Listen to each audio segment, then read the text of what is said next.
चाले सबके भैया आज मैं बात करने जा रहा हूँ भूतों के बारे में, जिन्होंने भूत बिरादरी का नाम, काम और सम्मान छीन लिया, लोगों के बीच भूतों की पहचान को छीन लिया। इन फनी भूतों को देखने के बाद आपके थोबड़े के ऊपर भी आ जाएगा नूर और आप भी इनको कहोगे कि ये भूत की नौकरी छोड़ के जोकर क्यों नहीं बन जाते हुजूर, क्योंकि तुमसे ना हो पाएगा। तो चलो भाई बिना आपका टाइम वेस्ट किए वीडियो को शुरू करते हैं।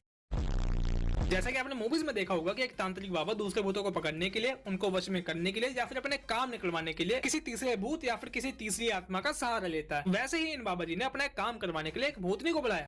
इनको भी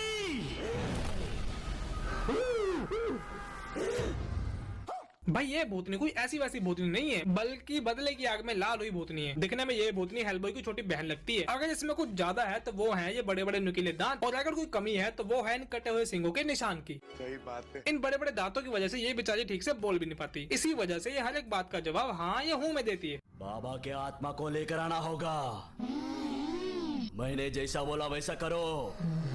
बोलना भी हूँ क्या करी बोल। लेकिन आखिरकार है तो एक भूतनी। अपने फेवरेट तांत्रिक बाबा से ऑर्डर लेने के बाद ये भूतनी निकल पड़ती है अपनी खोज में। जब ये भूतनी उड़ते उड़ते एक जगह पे जाकर रुकती है तो उसको दो लड़कियां आती हुई दिखाई देती हैं। तो मौके का फायदा उठाते हुए ये भूतनी घुस जाती है एक लड़की के अंदर। मगर क्यों? अगर ये चाहते तो ये काम अकेले भी कर सकती थी बिना किसी की बॉडी के अंदर अपनी टांग घुसाए, लेकिन नहीं, कुछ भूतों की तो आदत होती है कि जब तक वो अपनी शक्तियों का गलत इस्तेमाल ना कर ले तब तक उनको चैन नहीं मिलता। खैर फिर ये निकल पड़ती है अपनी तलाश में। फिर रोड पर टहलते टहलते इनको मिलते हैं एक अंकल जी, और इत्तेफाक की बात तो ये हो जाती है कि ये अंकल भी किसी बंदे को ढूंढ रहे होते हैं, और जिस बंदे को ये ढूंढ रहे होते हैं उसी को ये भूतनी भी ढूंढ रही होती है। तो इसी बात पे ये अंकल जी इस भूतनी को ये कहते हैं, अरे तुम भी उसे ढूंढ रही हो, आओ चलो दोनों साथ में ढूंढते हैं, बैठो। लेकिन फिर बाइक चलाते समय अंकल जी देखते हैं शीशा। शीशा देखते ही इनका छूट जाता है पसीना, क्योंकि इनके पीछे भूतनी बैठी होती है, ना कि कोई लड़की है हसीना।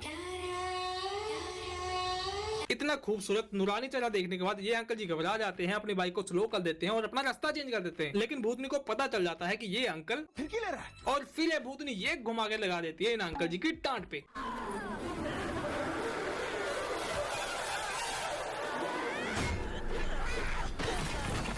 ये क्या कर दिया इस भूतनी ने। माना कि मूवीज में अक्सर एक्टर लोग ग्रेविटी फिजिक्स की वाट लगा देते हैं, पर इस भूतनी ने तो इस अंकल जी की और इस बाइक की वाट लगा दी, वो भी बिना किसी ग्रेविटी के। भाई इतना अनरियल एक्शन तो बड़े से बड़ा हीरो भी ना कर पाए जैसा इस भूतनी ने कर दिया है।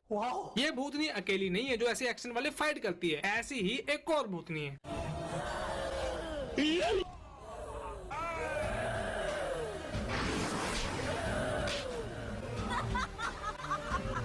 इस भूतनी ने ये एक्शन करके ये साबित कर दिया कि भूतनियां भी इंसानों से कम है के। मौका देके ये भी चौका मार सकती हैं और घोड़ों की तरह दुलत्ती मार के बंदे को मार भी सकती हैं।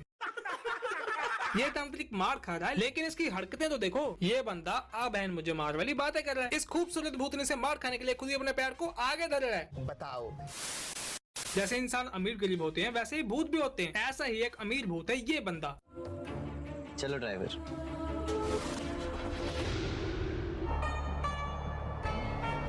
इसको देखने के बाद आप सोचेंगे कि ये भूत तो किसी एंगल से लग ही नहीं जाए। दिखने में तो ये कोई राजा महाराजा लग रहा है। अरे हाँ भैया, दिखने में तो लगता है बेटा किसी